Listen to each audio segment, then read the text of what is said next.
We're counting down the 20 Canadian meals that completely vanished after the 1980s. From department store lunches and regional desserts to drive-in classics and community suppers, these lost favorites once defined how Canadians dined, celebrated, and gathered. Each entry reveals a bygone ritual and the surprising reasons it faded, whether health trends, mall closures, or changing tastes. Which iconic ritual tops the list? And what simple comfort kicked it all off? Let's begin at number 20. If you grew up wandering the aisles of Eaton's or Woolworth in the 1970s or 80s, you remember the comfort of the lunch counter meatloaf special. At noon, the aroma of rich brown gravy and freshly sliced meatloaf drifted across the clatter of trays and the low hum of shoppers taking a break from the sales floor. A thick, tender slice, ladled with gravy, sat beside a scoop of mashed potatoes. Simple, filling, and always served with a side of nostalgia. These counters were more than a quick meal. They were a ritual, a pause in the heart of the bustling city.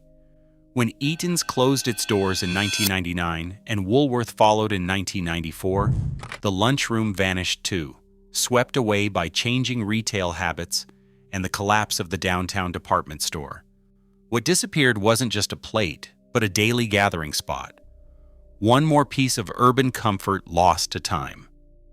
A Nanaimo bar Sunday brought a flash of West Coast creativity to family parlors and steakhouses in BC and Alberta during the late 70s and early 80s. Imagine a tall glass layered with cold custard, chocolate sauce, and cookie crumbs. A playful twist on the classic bar, now reimagined for the dessert menu. After a steak dinner or a summer walk, families would share this sweet, chilly treat. Each spoonful blending creamy, crunchy, and rich chocolate notes. It was a regional specialty, a point of pride for parlors eager to serve something you couldn't find anywhere else. But as chain menus standardized and parlor closures swept across the region by the late 80s, the Nanaimo bar Sunday slipped quietly off the menu.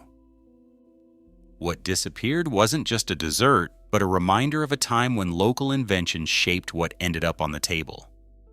The first breath of lake air in late spring always carried the promise of chip wagon fries. Along Ontario's cottage country beaches and waterfront parks, family-run trucks would roll up and open their windows for the season. You'd stand barefoot in the sand, waiting for a paper cone filled with hand-cut fries, steam rising as the salt hit the hot oil. These wagons weren't just about food. They were a summer ritual, a stop after swimming, or a reward for surviving the long drive north. By the late 1980s, though, many disappeared. Municipalities tightened vendor rules, and prime lakeshore land gave way to condos and parking lots. What vanished wasn't only the fries, but the rhythm of summer days marked by the sizzle of the fryer and the gathering of families at the edge of the water. The school or church hall supper was a cornerstone of rural Canadian life through the 60s, 70s, and into the 80s. On a Friday night, the smell of roast beef and savory gravy would drift from the windows, drawing families in from miles around. Volunteers in hairnets worked the kitchen, ladling out slabs of mystery meat onto heavy plates, always finished with a wedge of homemade pie. These suppers weren't just about the food. They funded playgrounds, hockey teams, and band trips, and gave neighbors a reason to gather. By the late 80s, though, insurance costs and stricter health codes made it harder for volunteers to keep these events going. Centralized catering replaced the home-cooked touch, and the ritual faded. What vanished was more than a meal. It was a rhythm of community, a place where everyone belonged at the table. Friday nights in prairie towns once meant the glow of a church basement or community hall, where the aroma of hand-pinched pierogies drifted through the air. Tables filled with families, neighbors, and the laughter of kids running between folding chairs. Volunteers, often Ukrainian grandmothers, stood over steaming pots, frying bacon and onions, sharing stories as they worked. These suppers were more than a meal. They were a celebration of heritage, a way for newcomers to keep traditions alive while raising money for the local rink or choir. By the late 1980s, the posters faded, and the gatherings grew quiet. As younger generations moved to cities and the core group of perigee ladies aged out, the weekly ritual slipped away. What's left is the memory of chewy dough, the sizzle of bacon, and the warmth of a community table. A taste of the prairies that's now mostly found in family kitchens, not public halls. The steam rising from a tray of school butterscotch pudding was a Thursday ritual for kids across Ontario and Quebec in the 1960s and 70s. You'd crack the graham cracker on top, scoop through the warm, golden custard, and trade laughs over the clatter of lunchroom trays. This dessert wasn't just a treat. It was a moment of comfort in a sea of institutional lunches, a sweet pause shared by almost every student. But in 1982, everything changed. The new Canada Food Guide labeled these desserts as empty calories, and school boards, under pressure from nutrition campaigns and media scrutiny, pulled them from menus almost overnight. The pudding vanished, leaving behind only the memory of its caramel aroma and the snap of graham in a crowded cafeteria. What disappeared was more than a dessert. It was a small, shared joy that made school lunch feel like a community. The slap of roller skates on pavement and the flicker of neon signs once meant burgers and shakes delivered right to your car window. In the 1970s and early 80s, drive-ins from Richmond to Regina turned dinner into a show, with car hops gliding between rows of idling cars, balancing trays piled high with thick milkshakes and sizzling burgers. Teens packed the back seat, music blaring, as the night air buzzed with laughter and the smell of frying onions. These drive-ins weren't just about food. They were weekend rituals, a taste of freedom and spectacle under the glow of fluorescent lights. But insurance costs crept higher each year. And after a serious accident in Burnaby in 1981, city bylaws in BC and the prairies forced the roller skate service to a halt. Liability worries ended the era of car hop theatrics, leaving behind only memories of clattering skates and the thrill of a burger delivered on wheels. The first bite of a mother's pizza honey-glazed crust was pure comfort, a sweet golden edge that set it apart from every other pie in Ontario and Alberta. Families would crowd into the red checkered booths after hockey practice or a long Saturday at the mall, each pizza arriving with that signature aroma: yeasty dough brushed with honey, bubbling cheese, and a hint of nostalgia. The recipe was a tightly held secret, never copied by competitors. And when Mother's Pizza filed for bankruptcy in 1985, the crust vanished along with it. Receivership records show the company refused to license out the formula, locking it away, rather than letting it become just another menu item elsewhere. What disappeared wasn't only a pizza, but a ritual. The sweet finish to a night out, the taste that lingered long after the last slice was gone. Steam from the gravy would fog up your glasses as you slid a plastic tray along the Zellers Skillet Express line. The hot turkey plate, thick slices of turkey, a pile of mashed potatoes, and a scoop of peas, all smothered in brown gravy, was a mall lunch ritual for families across Canada from the late 1960s through the 1980s. It was cheap, filling, and always there after a morning of back-to-school shopping or hunting for Christmas deals. The bright Formica booths and clang of cutlery created a sense of bustle that made even a quick lunch feel like an occasion. But by 1987, rising mall rents and shrinking foot traffic forced Zellers to shutter many kitchens. Corporate memos from the era show the numbers didn't add up anymore, and the Skillet Express closed for good. What faded wasn't just an affordable meal, but a pause in the middle of a busy shopping day. A small comfort now missing from the Canadian mall experience. The tang of malt vinegar in the salt air once signaled summer on the Atlantic boardwalks. In Halifax, Charlottetown, and along the piers of St. John, families lined up at seaside kiosks for paper-wrapped fish and chips, battered haddock or cod, double-fried chips, and a shower of vinegar that clung to your hands long after the meal. These stands were more than a snack. They were a ritual stop after a day at the beach, a taste of the ocean, and a quiet nod to the local fishing fleet. By the late 1980s, though, the story changed. Fisheries policies slashed cod quotas across the Maritimes, shrinking catches and forcing vendors to close or switch to less beloved fish. Real estate pressures and tightening food safety codes narrowed the boardwalk stalls even further. What's gone is not just the meal, but the rhythm of summer evenings by the water, the sizzle of the fryer, the laughter, and the simple comfort of a meal shared on the shore. Steam would rise from the pot as you ladled out habitant split pea soup, golden and thick with chunks of ham bone, filling the kitchen with a savory warmth that cut through the coldest Quebec or Ontario winter. For decades, this was a Sunday ritual, an all-day simmer on the back burner, stretching a ham bone and a bag of yellow peas into a meal that could feed a family for days. Cookbooks from the 1960s and 70s are filled with handwritten notes on timing and seasoning, each batch a little different, but always hearty and nourishing. As the 1980s brought more dual-income households and busy weeknights, the slow-cooked tradition faded. Cans of habitant soup offered a shortcut, and the long simmer gave way to convenience. What disappeared wasn't just a meal, but the rhythm of gathering around the stove, the patience of waiting, and the comfort of knowing dinner would last all week. In rural Quebec and the Maritimes, the porch once doubled as a winter refrigerator. After the holidays, families would stack meat pies, tourtière or pork pies, wrapped in tea towels, and set them on the cold porch, where January air kept them perfectly chilled.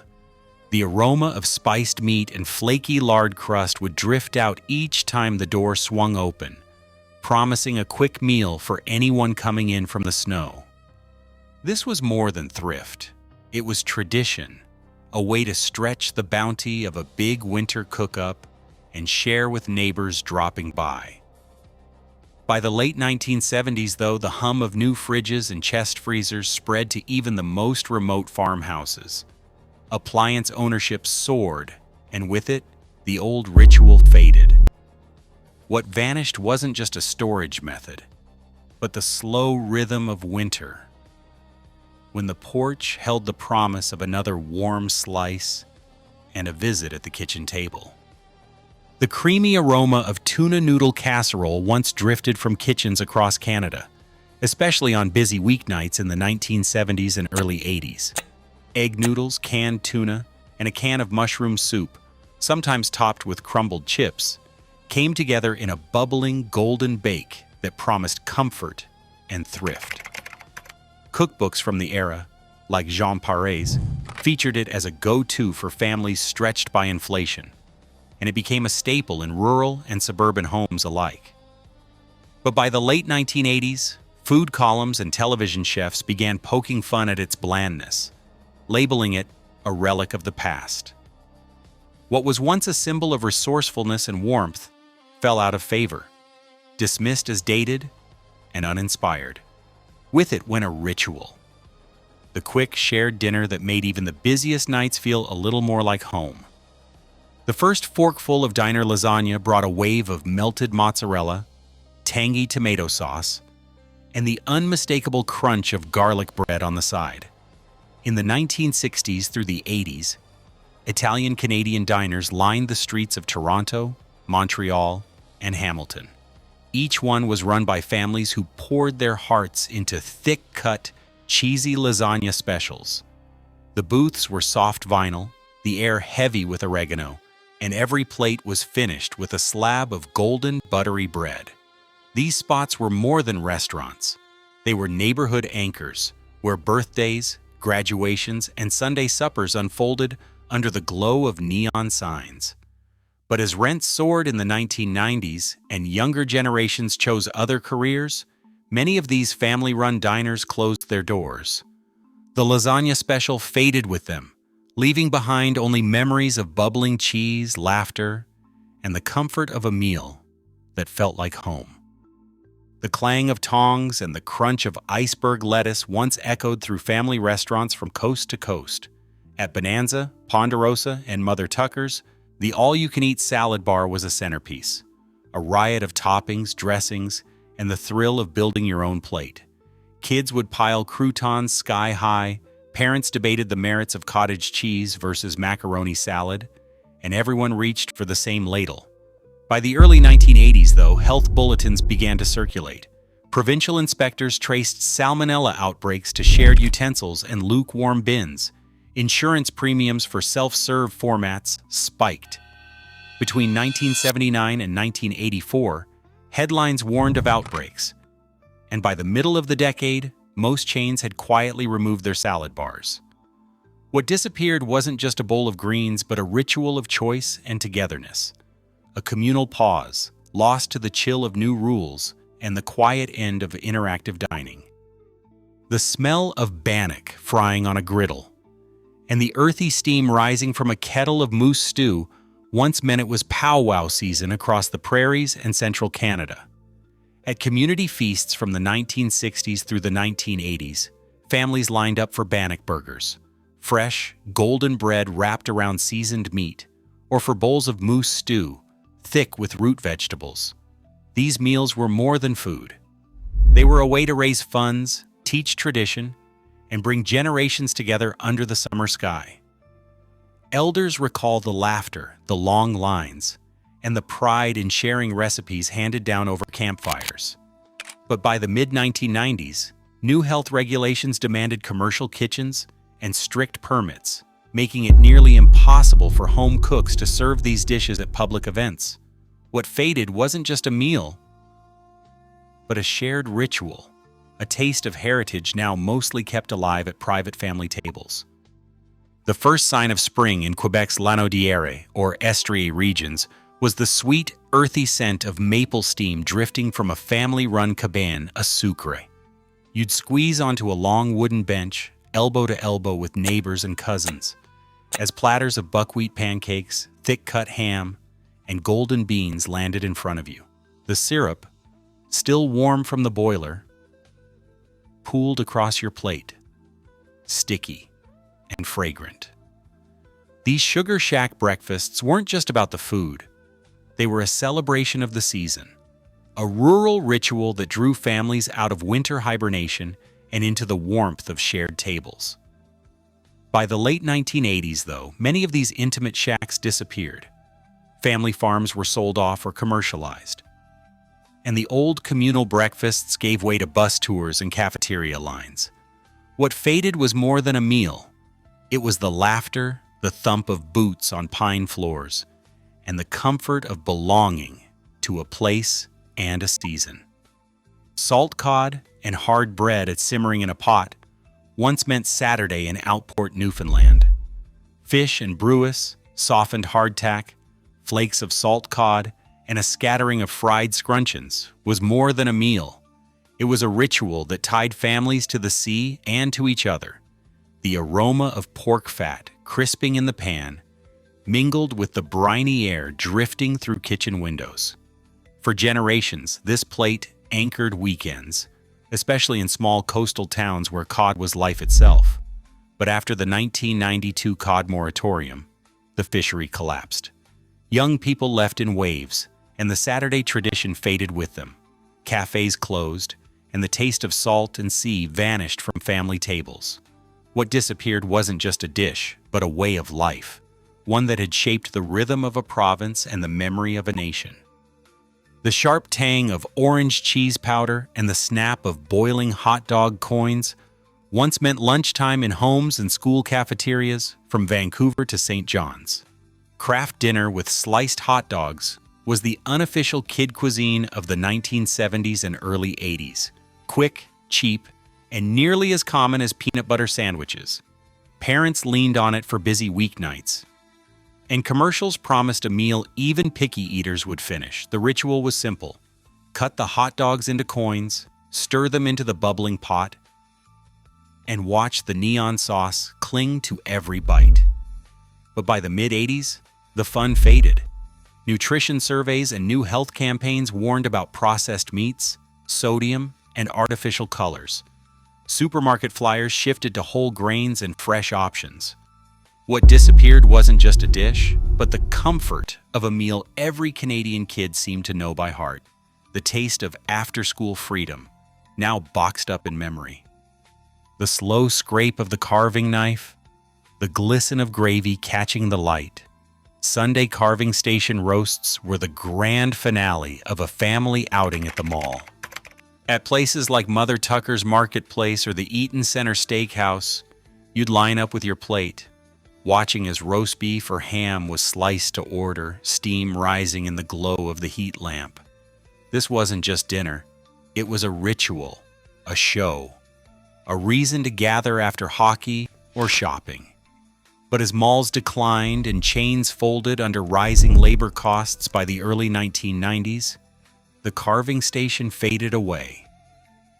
What's missing now isn't just the meal, but the sense of occasion, the comfort of a slow Sunday, the theater of the roast, the crowd's quiet anticipation as the first slice fell. From the humble department store meatloaf at number 20 to the theatrical Sunday carving station roast topping the list, these 20 vanished Canadian meals paint a vivid portrait of a country in transition. What stands out is how many of these dishes were more than food. They were rituals, from community hall perigee suppers to the clang of tongs at all-you-can-eat salad bars. Each meal anchored family life, regional identity, or social gathering. The ranking reveals a clear pattern. Most disappeared not because of lack of love, but due to economic pressures, shifting health guidelines, technological change, or evolving tastes. Some, like fish and brewis or powwow bannock feasts, were lost to regulatory and environmental shifts. Others, like KD with hot dog coins, vanished as cultural priorities changed. Across all entries, what's truly lost is the shared experience, the comfort, celebration, and community of a uniquely Canadian table. In retracing these meals, we see not just what vanished from our menus, but the deeper shifts in how Canadians connect, gather,